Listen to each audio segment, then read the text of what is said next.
Donc, depuis l'alternance survenue le 25 mars 2012, j'ai transmis le dossier aux deux ministres qui se sont succédés au ministère des Sports, à savoir Malick Gakou et Mbagnick Ndiaye, en leur demandant d'interroger ceux qui avaient établi les procès-verbaux de réception et de demander aux entrepreneurs qui avaient déjà encaissé l'argent de revenir à Bignona pour poursuivre les travaux, car les jeunes ont besoin de leur stade. Face à leur réaction que je juge timide, car le ministre Gakou n'a pas eu le temps de venir, le ministre Mbagnick est passé. Quand il venait pour la dernière fois, on en a parlé, il m'a dit, je suis un fonctionnaire du ministère des Sports, je sais tout ce qui s'est passé, sur place, je rétablirai la vérité. Là, il fait, certains disent, on l'a compris à travers mes propos, ce n'était pas suffisamment clair à mon niveau, car depuis que je suis arrivé, j'ai tendu l'oreille, le retour que j'ai eu m'a convaincu que ce n'est pas suffisamment fait. Et je disais que face à leur réaction, que je juge timide, et face à l'amalgame entretenu par certains pour me nuire, j'ai finalement réuni tous les documents relatifs à cette affaire du stade de Bignona, et c'est ça la nouveauté, que j'ai envoyé depuis la semaine dernière à Mme Aminata Touré, Mimi Touré, garde des Sceaux, ministre de la Justice, en lui demandant, dans une lettre de transmission, de mettre la justice de notre pays sur cette affaire, que chacun soit entendu et qu'enfin la vérité éclate. Je peux, puisque j'ai décidé de ne pas faire de réserve, je vous fais lecture du courrier que j'ai adressé à Madame le garde des Sceaux, ministre de la Justice. Madame Aminata Touré, garde des Sceaux, ministre de la Justice. Objet, affaire, stade de Bignona. Madame le ministre, je viens par la présente soumettre à votre autorité l'affaire du stade de Bignona qui mérite, à mon avis, d'être transmise aux juridictions compétentes de notre pays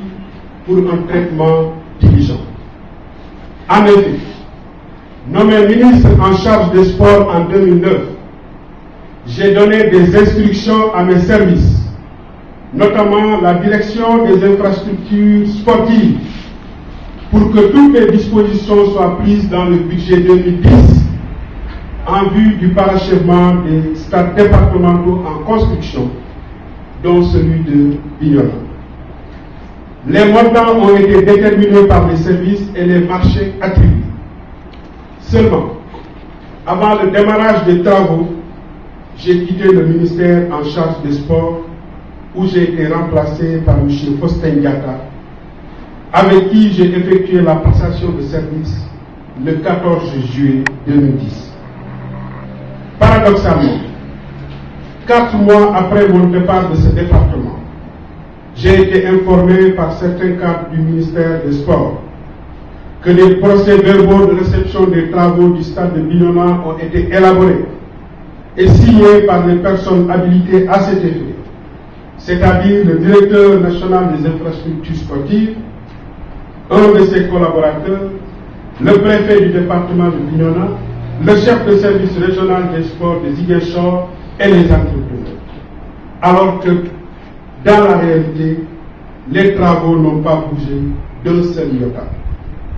J'ai pu me procurer des PV de réception qui ont été signés le 10 novembre 2010 pour les travaux de réhabilitation et d'aménagement de l'aire des Jeux et le 19 novembre 2010 pour les travaux de réalisation de l'éclairage. Malgré mes interpellations, mes correspondances adressées au ministre Faustin Diatta et les demandes d'explication du Premier ministre d'alors, aucune lumière n'a été apportée sur cette affaire jusqu'à notre départ du pouvoir. Madame le ministre,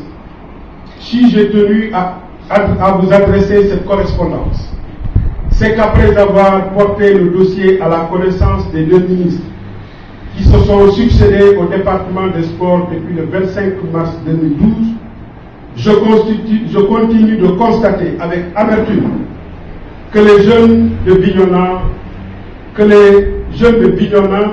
dont je suis le maire, continuent à être privés de ce stade pour la réalisation duquel des gens ont encaissé de l'argent public depuis plus de 2 ans. Les jeunes de Bignona m'interpellent tous les jours en ma qualité de maire, donc premier défenseur des intérêts des populations de la commune. Je viens à vous afin que les responsabilités soient situées dans cette affaire.